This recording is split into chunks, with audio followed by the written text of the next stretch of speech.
नमस्कार दर्शक बंधु आज मिल पाए पक्का घर तो चलतु डिटेल्स सहित जानवा राज्य सरकार क्यों मानू पक्का घर दौरान आउ केते टंका लेखाएं पक्का घर मिलूँ पूरा डिटेल्स सहित जाना आम यही वीडियो माध्यम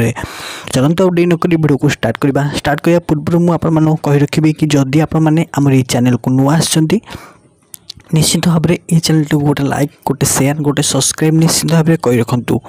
आपण तो निश्चित भाव जानते कि एबे राज्य सरकार प्रत्येक लोक मानक जो मान योग्य हिताधिकारी से घर जोगे दूसरी मो घर तो यही मो घर पर जो मैंने अप्लाई करते जो मैंने हिताधिकारी मैंने योग्य अटंती से राज्य सरकार मो घर देवाक जाऊँगी जो मैंने पाई नथिले ता सहित राज्य सरकार आउ एक डिक्लेयर कर जो मानक मिली ना मो घर योजना एवं से मिलवा जाऊँगी 3 लाख टंकार यही घर पर तो चलते जानवा आर्टिकल गवर्नमेंट तरफ आसिक आर्टिकल कौन लिखाई देखो लिखाई कि 3 लाख टंका पर्यंत ऋण मिलवाक जाऊँगी मो घर योजना जो मैंने हिताधिकारी मैंने अच्छा देखूँ स्वास्थ्य